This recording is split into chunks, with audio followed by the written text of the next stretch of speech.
jadi NLP itu adalah ilmu yang mempelajari cara kerja pikiran manusia. Ya, jadi terdiri dari 3 kata: neuro, apa yang kita pikirkan, ya. Apa yang kita pikirkan nanti akan menjadi apa yang kita ucapkan, linguistik.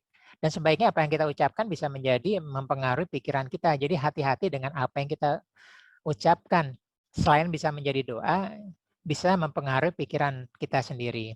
Ya, dan programming adalah perilaku. Ya, kita saat ini adalah akibat pemrograman kita dari masa lalu. Ya, jadi masa lalu itu berdampak pada kita saat ini. Kita saat ini adalah produk kita masa lalu. Nah, bagaimana masa depan kita? Kita bikin, kita program dari sekarang.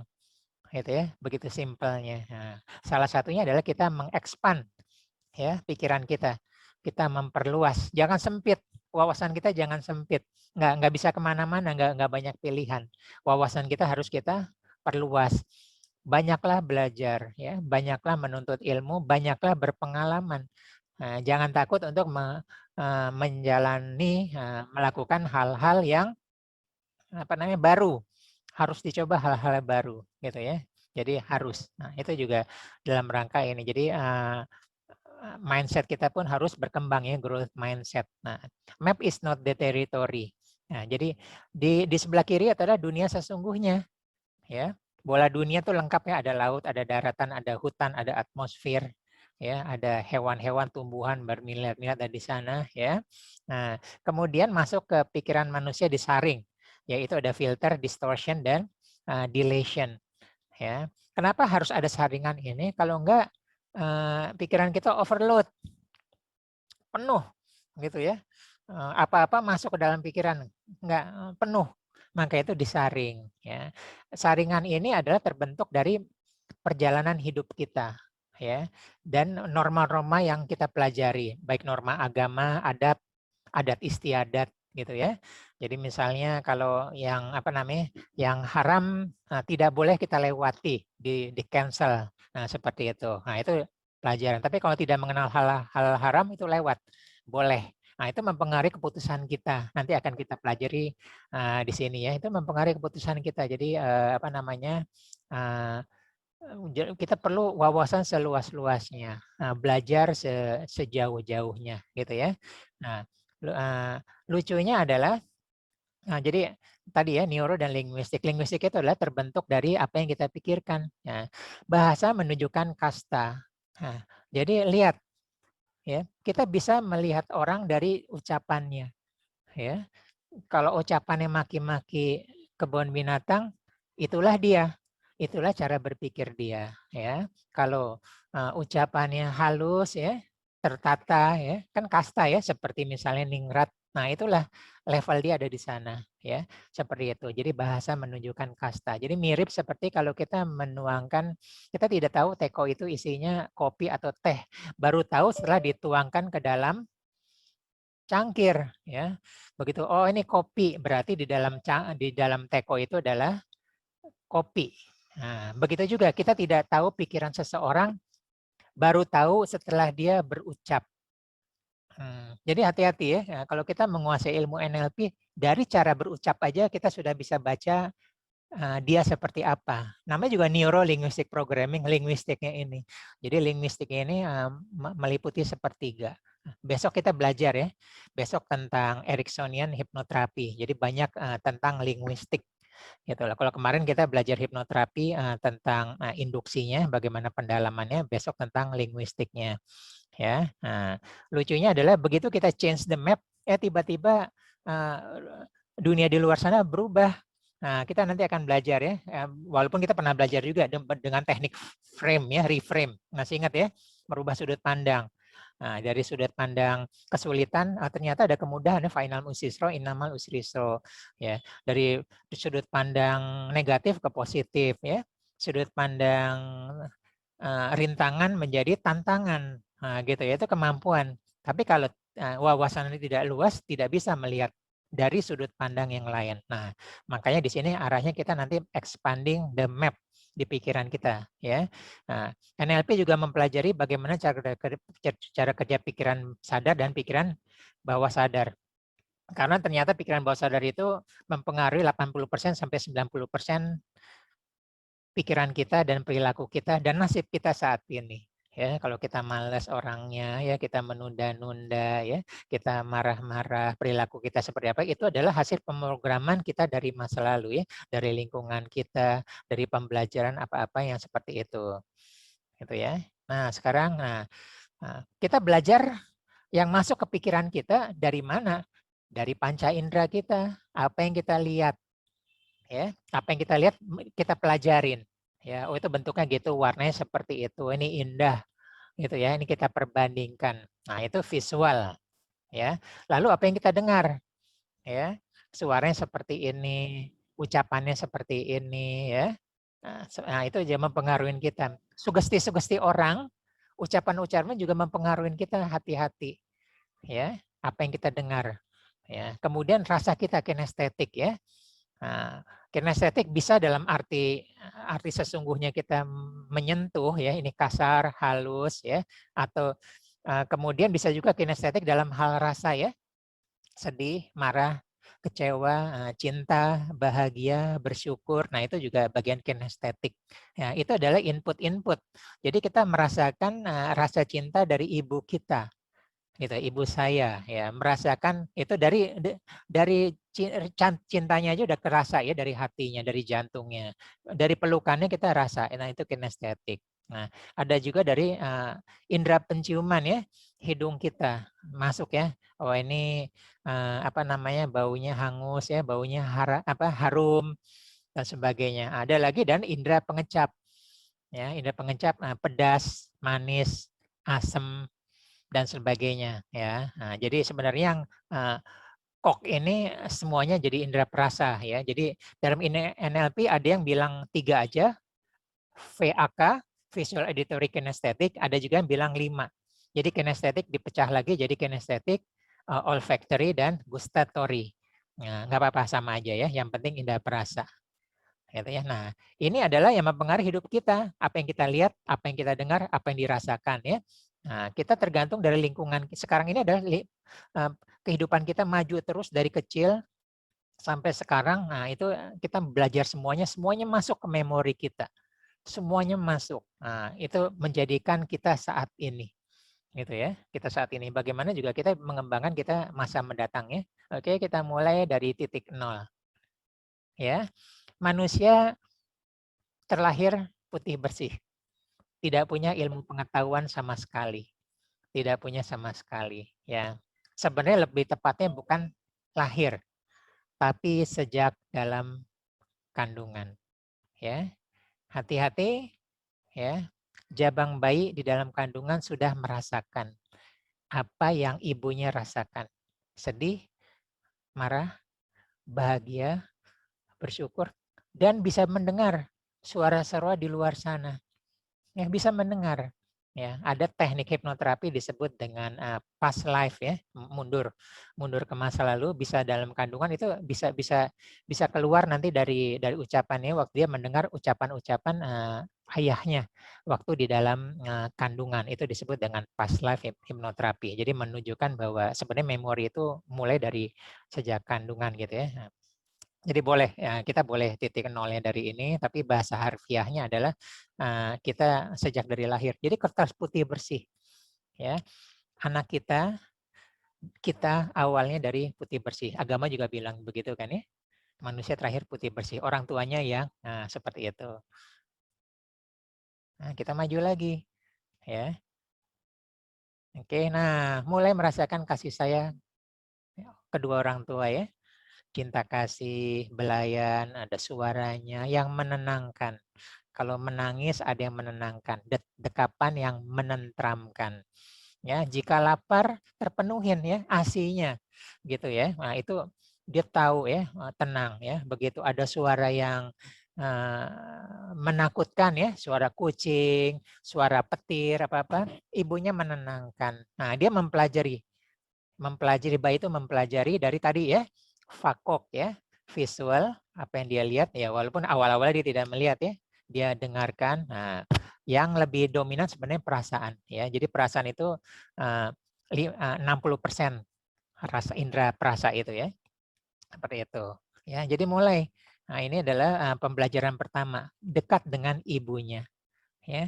Merasakan sentuhan, menenangkan, dekapan dan sebagainya, ucapannya gitu ya.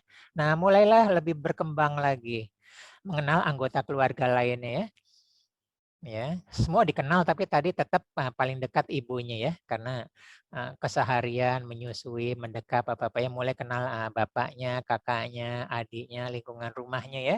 Mulai ceria, tenang ya, senda gurau ya, kompak, saling melindungi. Nah, itu ya udah berkembang lagi. Nah, manusia mulai belajar menjadi makhluk sosial ya. Mulai dari yang terkecil adalah keluarga. Nah, jadi tadi kecerdasan emosional di sebelumnya kecerdasan emosional itu muncul ya bersama ibunya ya. Sekarang kecerdasan sosialnya mulai tumbuh sejak dia berkeluarga gitu ya.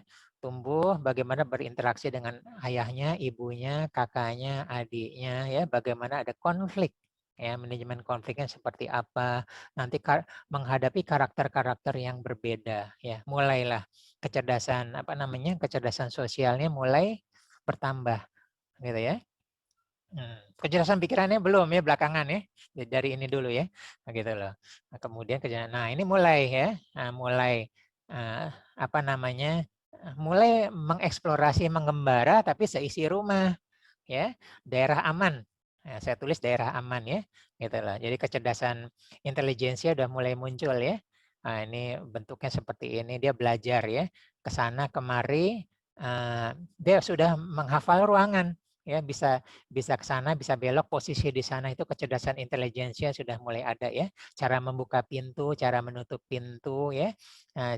Terus tidur di atas bantal. Dan seperti itu pengajarannya. Terus dia melihat kedua orang tuanya berdoa, sholat dan sebagainya, menyiram, makan. Nah, semua dia ikutin ya, ke taman, menyiram dan sebagainya, ada kolam ikan. Nah, jadi itu mulai ya. Jadi kecerdasan intelijensia mulai ya. Kalau dia mengikuti kedua orang tuanya tadi ya, kedua orang tuanya misalnya sholat berjamaah, atau kalau ini itu mulai ada kecerdasan spiritualnya mulai naik gitu ya. Nah, habis itu mulai dia keluar rumah ya, mulai ada tetangga-tetangga. Nah, ini tulisannya setengah aman, setengah nyaman. Ya, kan sering tuh tetangga kita atau anak tetangga yang bikin tidak nyaman bagi anak kita, sering atau tidak aman. Namanya juga anak-anak ya, main tabok aja gitu. Tanpa perasaan bisa jadi ya. Nah, dia mulai kecerdasan sosialnya mulai meningkat ya. Emosinya juga mulai diaduk-aduk, mulai kenal, mulai bereksplorasi di luar lingkungan zona amannya gitu ya. Jadi makanya disebut masih setengah aman setengah nyaman karena masih kompleks ya, masih terpantau oleh tetangga. Lihat bagaimana prosesnya pikiran kita berkembang secara bertahap ya, dan masih dalam pengawasan. Nah, jadi kecerdasan juga seperti ini ya. Oh, tadi kecerdasan bahasa juga saya lupa ya. Nah, di sini adalah sampai dengan 4 tahun, ada yang bilang 7 tahun, itu adalah masa emas kecerdasan bahasa ya. Masa emas, kecerdasan verbal, linguistik ya. Nah, kemarin baru kita pelajarin ya di kelas kecerdasan majemuk ya. Nah, mulai sekolah yang beneran. Pendidikan formal yang terstruktur ya. Pola pikir mulai berubah ya, mulai meningkat. Wawasan mulai berkembang jauh ya. Mulai banyak teman-teman yang rumahnya jauh berkumpul di sini gitu ya, di satu sekolah yang sama. Ini kita ngomong masih zaman sebelum pandemi ya. Gitu ya. Kalau sekarang semuanya sudah ini ya. Jadi kecerdasan kinestetiknya nggak dapat ya. Kalau anak-anak kita berkumpul dengan teman-teman, ada kecerdasan kinestetik ya, merasa, memegang bola, bermain-main, berpegangan tangan dengan temannya, bermain ayunan gitu ya, dan sebagainya. Dari PAUD ya, SD, SMP, SMA, dan akhirnya kuliah. Nah, Setiap tingkatan ini pola pikirnya berbeda ya. Lulusan SD akan berbeda pola pikirnya dengan lulusan SMA dan sebagainya. SMA dengan S1 beda. S1 dengan S2 tetap beda pola pikirnya ya. Karena ada perbedaan pembangunan pola struktur secara terstruktur. Nah, disinilah mulai kecerdasan intelijensia diasah ya. Diasah, kemudian ada kecerdasan lainnya. Kecerdasan akademis yang lebih tepat ya, kemarin baru dibahas di kecerdasan majemuk. Jadi lebih tepatnya dari kecerdasan intelijen ada kecerdasan akademis. Ya. Jadi bisa jadi seseorang itu IQ biasa-biasa aja tapi nanti karena jurusannya tepat dia cum laude di sana. Nah, jadi cocoknya kecerdasan akademisnya. Gitu ya. Mulai bekerja, mulai berumah tangga. Ada satu hal yang ditekankan ya. Mulai belajar komitmen dan mulai bertanggung jawab. Ya, jadi inilah kehidupan yang sesungguhnya ya dalam kemandirian. Nah, ini udah mulai lagi ya. Mulai lagi pikiran kita berkembang, wawasan kita lebih luas ya. Komunikasi, kemudian ada skill-skill yang dibutuhkan oleh pekerjaan. Mungkin juga ada training-training dari perusahaan ya, formal atau informal dan sebagainya. Nah, terus kita juga menjadi orang tua kan nggak ada sekolahnya kan. Nah, seperti itu kita pelajaran langsung dari lapangan. Ya walaupun secara NLP ada ya, ada guide-nya, coach sebagai orang tua. Terus naik. Nah, akan berbeda lagi kalau orang itu hobi traveling. Jalan-jalan lah. Ya minimal dalam negeri ya. Kita tahu di luar pulau sana ada apa, di luar kota kita ada apa. Jadi nggak hanya di luar tetangga kita, di luar sekolah ya. Di negara lain ada apa.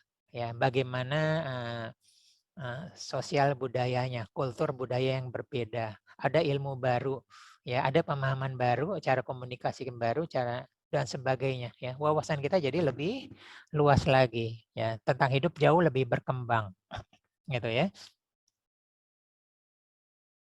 Nah, ini dia. Kita kembali lagi. Map is not the territory. Ya, nah. Jadi karena filter, distortion dan deletion ini mulai berubah. Ya, yang tadinya saringan kita lewatin, ternyata kita ilmu saringan ini boleh saya lewatin, ini boleh tidak. Jadi saringan itu bisa berubah, distorsi bisa berubah, filter bisa berubah, dan apa yang di dalam pikiran kita mulai lengkap, ya, mulai banyak. Ya, lihat gambar yang di kanan, ya, kanan bawah. Ya, nah, kalau map itu sederhana sekali, dari tampak atas jalannya lurus ya, tapi kenyataannya nggak lurus, itu bergelombang, naik turun. Gitu ya. Google Map itu tidak lengkap, disederhanakan ya. Kalau tidak disederhanakan habis kuota kita, lelet internet kita ya, karena semua informasi ada, pohon ada ya, jalan berlubang ada, portal ada, tukang tambal ban di mana ya, warung teh botol di mana ya, semua ada lengkap, tapi enggak.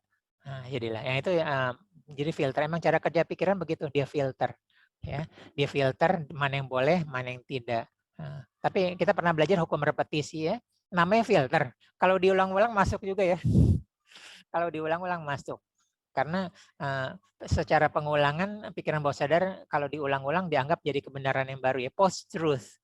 Ya, sesuatu yang diulang-ulang walaupun salah dianggap jadi benar. Jadi hati-hati kalau lingkungan kita ya, kalau lingkungan kita tidak baik, kita sudah bertahan sedemikian rupa dan mempengaruhi kita, bangunan keluarga kita, hijrah lah gitu ya. Nabi aja pada satu titik hijrah gitu, apalagi kita. Ya, jadi seperti itu ya. Jadi map itu tidak. Map itu hanya penyederhanaan ya. Data apa yang akan dikumpulkan gitu. Ini adalah cara kerja pikiran. Tapi nanti kalau di sini ada yang main di IT enggak, nanti ada big data sama data science itu rakus ya. Semua data kita diambil. Itulah. Nah, itu udah bukan cara kerja pikiran lagi ya. Itu cara kerja superkomputer. Oke, nah sekarang kita mulai nih. Kita perlu wawasan yang luas, ya, melebar ke samping, ya.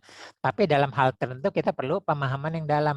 Ambillah spesialisasi, gitu ya. Ini saya ngambil contoh aja. Ini harus contoh, padahal masih ada 1000 atau sejuta ya, gitu loh. Kalau orang belajar tentang kesehatan, kedokteran ya, maka wawasan dia akan lebih kuat di sana, ya. Lebih sadar tentang kesehatannya. teknik ya, teknik banyak sekali, seni budaya, agama, pertanian, pangan, sosiologi, antropologi dan sebagainya, politik, hukum. Ya, jadi berbeda seseorang kalau ngerti hukum sama enggak. Ya, berbeda seseorang kalau ngerti agama sama enggak. Hati-hati ya. Gitu loh. Berbeda orang yang menguasai ilmu psikologi sama enggak. Ya, main hajar bleh aja ya. Orang yang pengetahuan umumnya luas, beda. Orang yang punya kemampuan teknik beda ya. Di rumah apa-apa kita udah sebagian besar kita udah bisa menyelesaikan sendiri ya. Kerajinan permasalahan teknis di rumah. Nah, kemudian juga wawasan tentang wirausaha, ekonomi ya. Manajemen keuangan, networking, ya, public speaking, pengajar, NLP, kuliner, wisata, dan eksplorasi alam.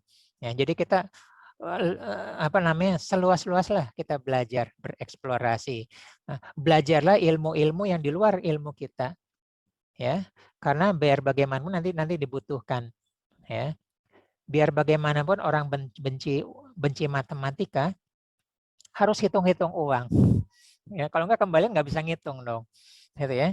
Nanti bisnis juga ada pembukuan sederhana ya, masuk keluar ya, saldo akhir, saldo berjalan berapa dan sebagainya harus ada. Jadi harus ya, kita harus berinvestasi pada ilmu ya, ilmu dan aplikasi juga ya. Nah, kadang kebanyakan pemahaman itu baru dapat setelah kita aplikasikan. Jadi saya banyak pelajaran SMA atau kuliah yang saya baru paham 20 atau 30 tahun kemudian.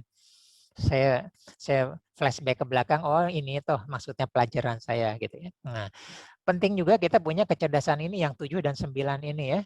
Ya, intelektual, emosional ya, spiritual, kesehatan gitu ya. Nah, ini mempengaruhi wawasan kita.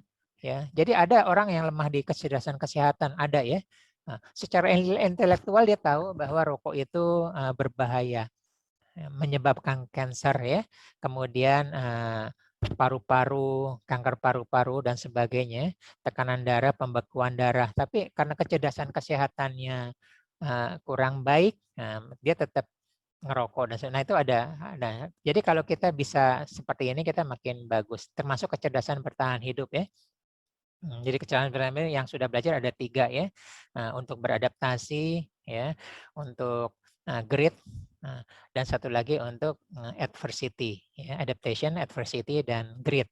Nah, kemudian ada lagi kecerdasan majemuk. Nah, ini dicetuskan oleh Gardner ya. Nah, ini tadi nih yang anak bayi tadi ya. Nah, dia sudah mulai dari nomor 4 ya, kinestetik merasakan. Ya, baru lahir atau dalam kandungan merasakan ya. Habis itu mulai berkomunikasi sama keluarganya, mulai muncul kecerdasan verbal. Ya, golden age itu anak-anak bisa ngikut bahasa ibunya luar biasa ya. Bisa belajar grammarnya ya. Dalam 1 tahun sampai 4 tahun bisa langsung ikut bahasa ibunya. Gitu. Jadi kita tergantung kecil kita ada di mana ikut ibunya gitu ya. Kalau kita ada di London mungkin kita bahasa Inggris seperti itu.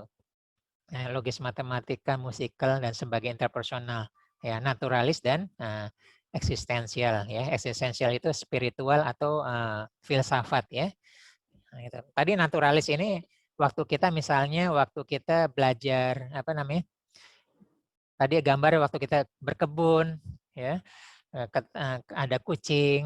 Nah, itu anak kita mulai belajar kecerdasan naturalis ya. Nah, yang hati-hati yang nomor 6 ya. Nomor 7 tadi kecerdasan sosial ya. Nah, kecerdasan interpersonal itu kadang-kadang kita tidak jujur sama diri kita sendiri. Nah, intrapersonal. Ya, jadi kita tidak mengenal diri kita sendiri. Nah, ini problem. Ya, bahaya sekali. Ya. Gagal kita mengenal diri kita, gagal menemukan masalah, apalagi gagal mendapatkan potensinya. Nah, di sini perlu ahlinya. Kalau udah sampai situ ya, 6 aja nggak bisa ya, gitu loh. Dan sebagainya. Yang lainnya jadi tidak terarah. Nah, jadi kita perlu wawasan yang luas dan pemahaman yang dalam. Belajarlah ya. Nah, jadi berinvestasi, harus berani berinvestasi ya, berinvestasi untuk keliling dunia, berinvestasi untuk mulai berbisnis ya, untuk belajar ekonomi, belajar manajemen ya. Yang gratisan juga banyak, tapi jodoh-jodohan ya, jodoh-jodohan. Walaupun gratis, kalau tidak jodoh nggak hadir. Di sini walaupun gratis nggak hadir gitu ya. Oke. Tapi walaupun berbayar, kalau jodoh hadir masuk kelas. Nah itu ilmu itu jodoh-jodohan. Itu contohnya. Ini benar ya, Pak Dodo di chat ya, kurang piknik. Ya kurang piknik gitu. Karena piknik itu membuka wawasan kita akan ada dunia di luar sana. Ada peradaban di luar sana. Ya, ada teknologi di luar sana, ada adat istiadat di luar sana ya. Di mana bumi dipijak, di situ langit dijunjung dan sebagainya. Itu dia seperti itu. Anak sekarang kurang kuat di peribahasa ya, padahal peribahasa itu pelajaran adab. Ya, pelajaran adab, dan adab itu sebelum ilmu.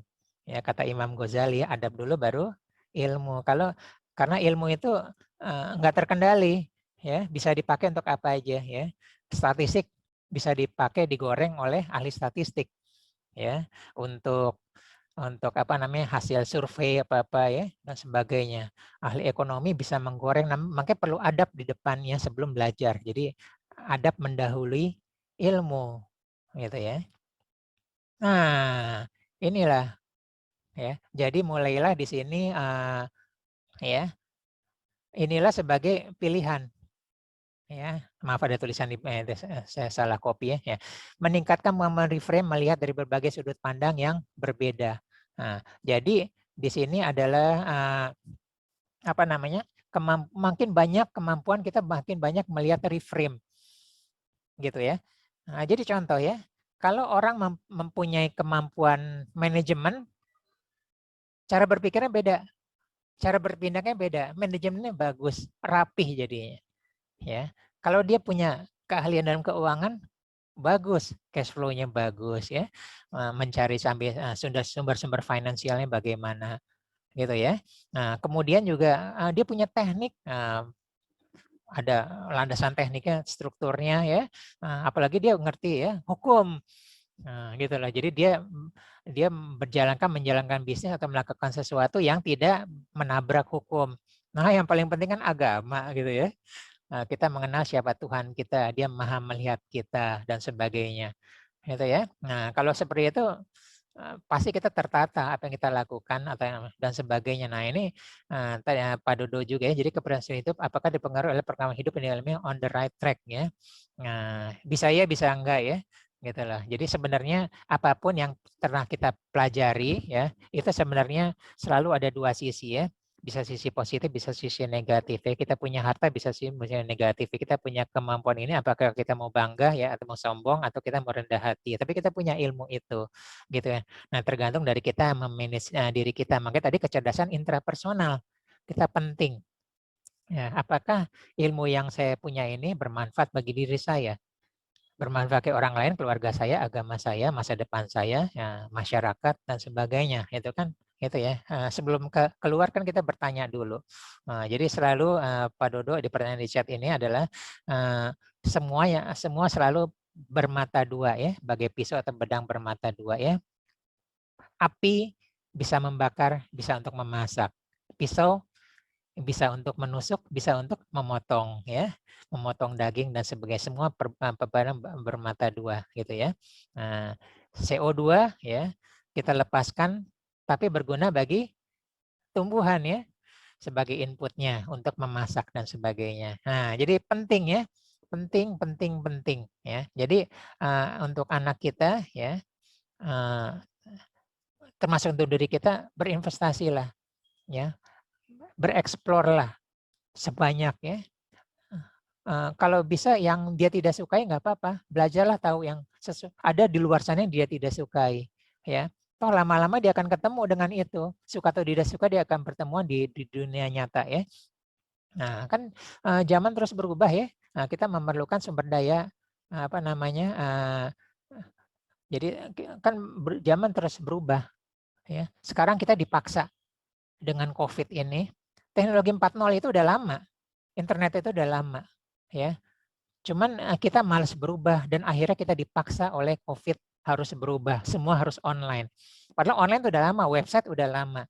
Kita bisa belanja di ini udah lama, tapi semua dipaksa dan dunia berubah, ya. Ya, baru kemarin KNLP ya. Basic NLP 13 kita tentang belajar firewalk ya. Nah, kita belajar berani melewati sesuatu yang kita tidak sukai. Nah, ini ada hubungannya dengan sekarang ya. Basic NLP 12 tentang lihat YouTube saya ya, tentang reframe. Nah, jadi lihat saya mendesain Basic NLP ini smooth ya, semua selalu berhubungan. Gitu. Yang baru ikut coba lihat ya dari Basic NLP 1, 2, 3. Lihat ya perkembangannya. Nah, sekarang kita sudah memberdayakan pikiran kita ya. Nah, contoh gambar paling kiri ya. Kita punya sumber daya ya. Sumber daya yang kita mungkin terbatas, kita terpaksa. Kita punya pilihan harus ya. Transformasi atau mati. Change or die, transform or die ya, harus berubah. Ya, harus atau kita belajar hal sesuatu yang lain ya, belajar NLP di sini ya, belajar keuangan di tempat lain, belajar marketing digital di tempat lain ya, cari-cari di mana supplier yang murah. Nah, kita habis itu nanti kita dapat di zona nyaman yang baru dengan sumber daya yang baru gitu ya. Terus dunia berubah nanti dipaksa ya. 2025 yang udah anaknya sudah ikut, putra-putra sudah ikut grow coaching for students sudah tahu ya bahwa 2025 akan teknologi 5.0, 2030 teknologi 6. Nah, itu ancaman. Kita nggak bisa seperti ini. Nah, kita harus mempersiapkan sumber daya kita sekarang ya. Teknologi kita harusnya. Dulu saya belajar marketing udah nggak kepake sekarang karena sekarang marketing digital udah nggak kepake. Jadi banyak yang ilmu-ilmu yang sudah usang gitu ya. Jadi sumber daya perluaslah sumber daya karena kalau sumber daya makin luas makin banyak pilihan ya. Gitu lah. Ini contoh ya. Nah, contoh kecerdasan majemuk ya. Jadi belajarlah sebanyak mungkin ya. Berinvestasinya. Berinvestasi kalau bisa kita belajar ya dari YouTube yang gratisnya juga apa? Ilmu-ilmu yang beda sama sekali. Ya, pendapat orang ngajarin apa ya. Nah, karena membaca buku atau mencari informasi secara pengalaman sebanyak bangun pertemanan ya. Nah, tabungan emosi ya. Ada yang belum tahu ya, tabungan emosi itu adalah apa yang kita tanamkan, emosi apa yang kita tanamkan ke orang lain. Itu disebut dengan tabungan emosi ya. Orang lain tahu kita pemarah, udah selesai. Ya. Pembenci, ngomongnya nyinyir, selesai kita dengan dia. Gitu. Kalau dia berhubungan dengan saya kalau terpaksa, itu disebut dengan tabungan emosi ya. Berbaik-baiklah, bersantun-santunlah dengan orang lain, bekerja sama dengan baik ya. Berilah, ciptakan, hasilkan hasil kerjasama yang baik. Dia akan terkesan dengan kerjasama kita.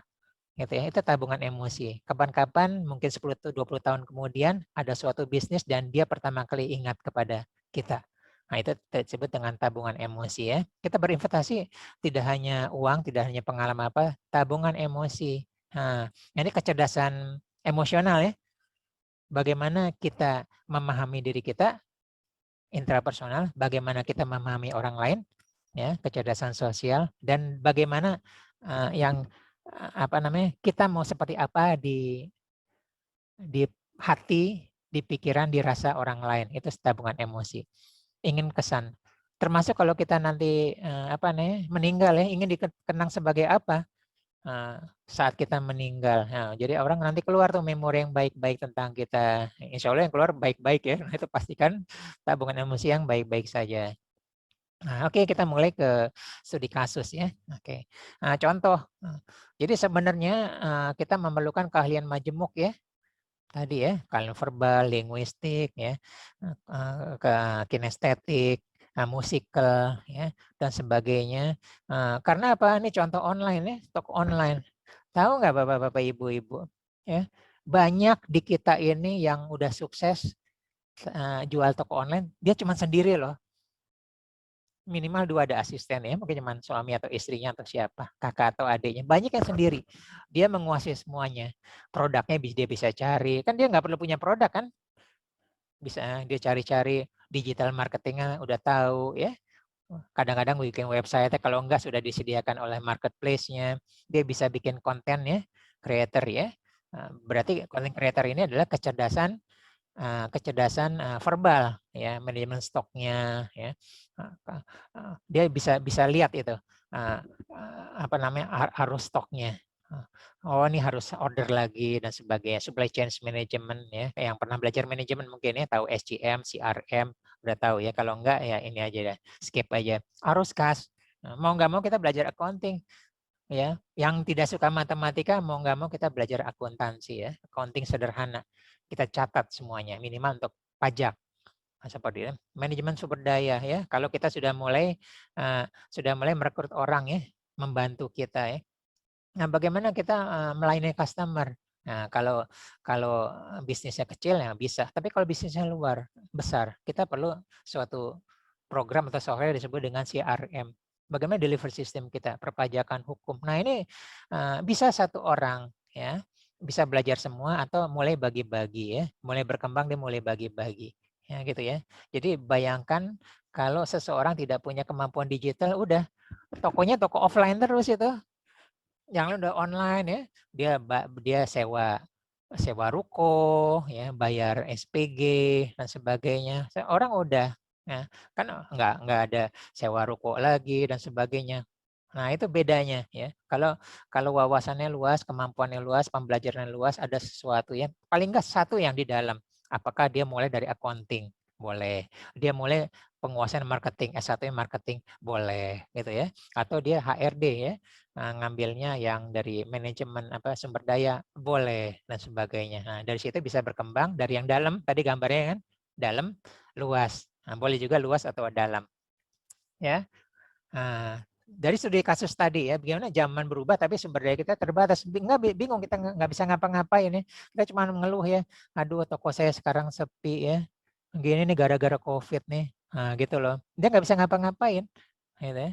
Berpindah pun nggak berani. Ya, nyalain orang lain. Gitu ya, nyalain pemerintah, nyalain situasi, nyalain ini dan sebagainya. Gitu. Dia tidak ini pada dirinya sendiri ya. Dan dia tidak berorientasi pada ilmu ya, untuk keahlian yang mumpuni ya.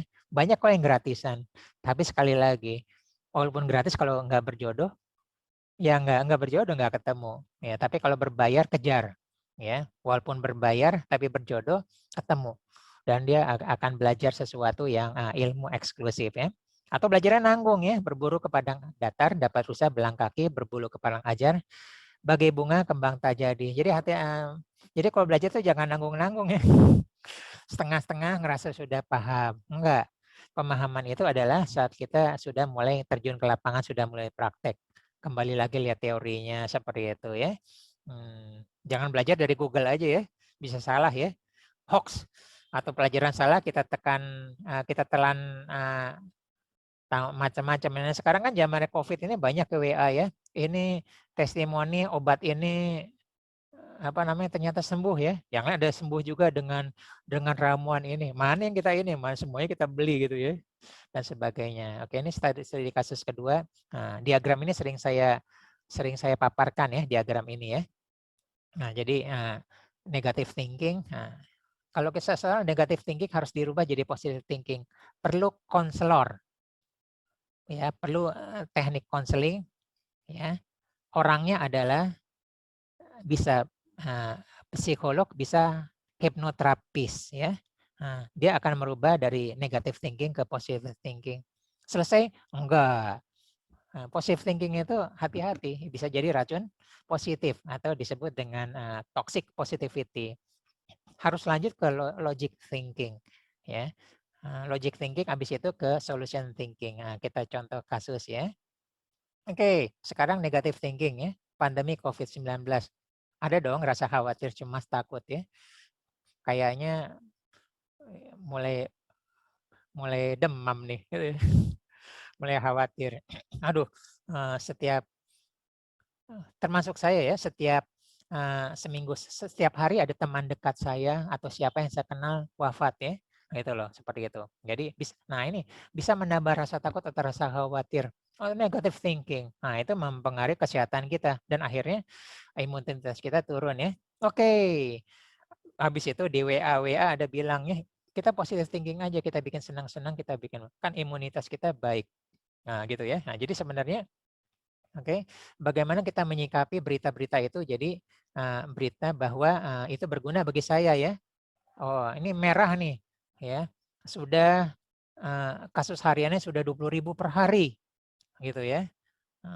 Terus apa namanya, oh ternyata sekarang sejak bulan apa penyebarannya tidak melalui apa namanya ludah aja, tapi melalui udara gitu kan ya. Nah, udah berapa bulan terakhir kita tidak cukup menggunakan satu lapis masker, harus double. Nah, gitu kan, itu kan ilmu baru terus ya. Nah, tergantung kita itu menjadi menakutkan atau menjadi waspada. Apakah berpikir positif aja cukup? Enggak. Jangan merasa imunitas naik terus saya bebas COVID. Enggak. Logical thinking-nya adalah vaksinasi. Ya. Vaksinasi ya, karena mulai belajar ya. Apakah setelah vaksinasi kebal terhadap serangan COVID? Enggak. Ya, justru masuk kritisnya adalah waktu antara vaksinasi satu dengan kedua ya. Kalau kita pakai Sinovac itu hari ke-20 sampai hari ke-30 waktu kritis. Ya. Dan itu banyak orang nggak tahu. Orang ngerasa kebal ya, buka masker dekat-dekat dan sebagainya. Nah, jadi positive thinking dan logical thinking enggak selesai. Yang disebut kita harus solution thinking. Prokes ya, jaga jarak ya, masker, dan sekarang maskernya double ya, hindari kerumunan ya, makan sehat bergizi, tidur malam berkualitas ya. Siapa yang tidurnya jam 12 jam 1 malam? Enggak. Kita mulai jam 10 malam ya, olahraga, berjemur sinar matahari, vitamin D ya. Nah, vitamin D itu didapat ya nanti salah satunya dari matahari, dan dia memerlukan lemak dan protein. Jadi saat ini jangan diet ya ibu-ibu ya. Karena untuk pembentukan vitamin D memerlukan lemak ya untuk prosesnya. Termasuk pikiran, emosi dan tenang, waspada ya. Ya, dan sebagainya. Jadi kita perlu seperti ini. Jadi solution thinking. Jadi positive thinking itu enggak ini ya. Karena emang kita harus jaga jarak gitu ya. Ini sampai kapanpun lihat ya, logical thinking vaksinasi ya. Dari 1 sampai entah angkanya 1000 atau 1 juta, ada virus yang lolos ya, tidak mati dari vaksin kita dan dia bermutasi. Sekarang sudah ada puluhan mutasi ya, mutan dari COVID-19 ya. Termasuk yang terakhir adalah alpha, delta ya, alpha, beta, delta. Yang dari India itu delta. Ya, itu adalah yang lolos bisa bertahan hidup. Dan itu vaksin yang Sinovac udah nggak efektif lagi ya. Yang katanya sekarang Astra sama Pfizer. Itu terus seperti itu ya. Jadi walaupun udah divaksin atau enggak, prokes ya. Untuk menghindari apa namanya klaster keluarga, di rumah pakai masker ya. Saya sekeluarga di rumah pakai masker ya. Nah, gitu loh. Nah, apa namanya? Anggap saja kita pembawa. Sehingga orang seperti itu. Ini studi kasus 2 ya. Nah, ini tadi saya bilang nih, ini grafiknya ya. Nah, justru setelah ini kan pengetahuan ya. Jadi sekitar hari ke-20 sampai hari ke-30 lagi rendah-rendahnya imunitas. Nggak heran banyak yang udah vaksin pertama kena, bahkan vaksin kedua ya. Gitu, rektor IPB baru yang kedua, gubernur Jawa Timur kena yang kedua ya setelah vaksin. Gitu ya. Intinya prokes. Gitu ya. Yang kasihan adalah kita harus hargai, harus hormatin tenaga medis. Mereka terpaksa tidak bisa prokes karena harus dekat dengan pasien. Kasihan mereka ya. Nah, kita doakan mereka ya untuk kesehatan ya, yang wafat. Nah, kita doakan untuk akhirat mereka ya. Jadi bagus ya. Nah, ini mulai 2 masker dan sebagainya. Nah, saya tidak punya data untuk yang Astra dan Pfizer, tapi intinya sama ya. Jadi hati-hati nanti ada imunitasnya turun. Nah, situ ada kritis kita. Kita tadi positive thinking ya, merasa imun, sudah divaksin. Tapi logical thinkingnya enggak. Imunnya lagi turun-turunnya. Logic thinkingnya ilmunya lagi imunnya lagi turun-turunnya. Jadi nggak bisa positive thinking itu nggak bisa selesai. Solution thinkingnya apa? Prokes, jaga jarak, ya, masker, ya, hindari kerumunan, ya. Kalau makan dengan orang lain kita bilang gantian, saya buka masker, situ tutup ya, situ buka, saya tutup, dan sebagainya gitu-gitu aja gitu loh.